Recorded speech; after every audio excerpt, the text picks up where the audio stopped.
নমস্কাৰ বন্ধুসকল, স্বাগতম জনাইছোঁ অন্য এটা ভিডিঅ'লৈ ডিজিটেল আছাম 3.0। আজিৰ ভিডিঅ'ত আমি আলোচনা কৰিম কেনেকৈ আপোনালোকে এমপ্লয়মেণ্ট এক্সচেঞ্জ কাৰ্ডখন ৰিনিউৱেল কৰিব পাৰিব। হয় বন্ধুসকল, আপোনালোকে এই কাৰ্ডখন ঘৰতে বহি কেনে আপোনালোকে ৰিনিউৱেল কৰিব পাৰিব। কোনো পইচা 1 টকা ক'তো দিব নালাগে। অকল ভিডিঅ'টো শেষলৈকে চাওক, ভিডিঅ'টোত এটা লাইক কৰি দিব আৰু চেনেলটোত যদি নতুনকৈ আহিছে তেতিয়াহ'লে ছাবস্ক্ৰাইব কৰি দিব। বন্ধুসকল, এই যিখন কাৰ্ড আছে আপোনালোকে গমেই পায় এই কাৰ্ডখন কিমান ইম্পৰ্টেণ্ট। চৰকাৰী আঁচনিয়ে হওক নাইবা চৰকাৰী চাকৰিয়ে হওক, চবতে এই কাৰ্ডখনৰ ইম্পৰ্টেঞ্চ থাকে আৰু বহুতো লোকে এই কাৰ্ডখন ৰিনিউৱেল কৰিবলৈ নাজানিও বহুতো বস্তু নাপায়।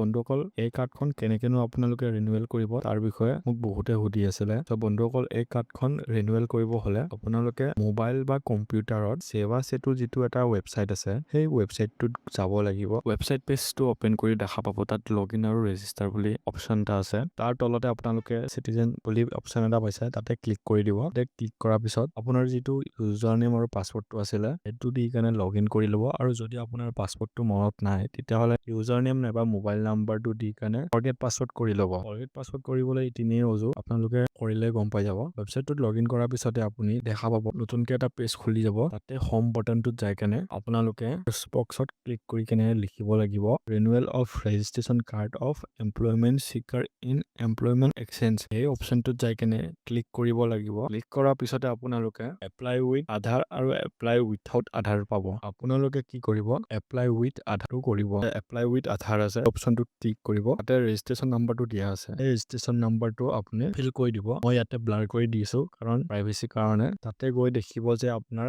এমপ্লয়মেণ্ট এক্সচেঞ্জৰ যিখন ফৰ্ম আছে এই ফৰ্মখন আহি যাব। আপোনাৰ নিজৰ নামটো, আপোনাৰ নাম্বাৰ, ফাদাৰ্ছ নেম, ইমেইল, সকলো পাৰ্চনেল ডিটেইলছখিনি পাই যাব। তাতে তাৰ তলতে একদম আপুনি চাব প্ৰিন্ট আৰু ফাইনেল ছাবমিট বুলি বাটন এটা আছে। আপোনালোকে কি কৰিব, ফাইনেল বাটনটোত ক্লিক কৰিব। সেইটোত ক্লিক কৰাৰ পিছতে আপোনাৰ এমপ্লয়মেণ্ট এক্সচেঞ্জ কাৰ্ডখন ৰিনিউৱেল হৈ গ'ল। অকল গম পালে এইটো তিনিয়ে অজু কাম, যিহেতু এইটো আপুনি ঘৰতে বহি কৰিব পাৰে। আপোনালোকে ইনে হাবাথুৰি খাই আছে। বন্ধুসকল, এনেকে আপোনালোকে এমপ্লয়মেণ্ট এক্সচেঞ্জ কাৰ্ডখন ৰিনিউৱেল কৰি ল'ব পাৰিব। তাৰ বিনিময়ত আপুনি যদি কাৰোবাক কৰিবলৈ দিয়ে তেওঁ কি কৰিব, তেওঁ আপোনাৰ পৰা কিবা এটা লয়। আপোনালোকে সেই খৰচটো নিদিয়াকেও কেনেকে ঘৰতে ক'ব পাৰিব এই বিষয়ে আজি আপোনালোকক জনাই দিলো। ভিডিঅ'টো ভাল পালে এটা লাইক কৰি দিব, চেনেলটো ছাবস্ক্ৰাইব কৰি দিব।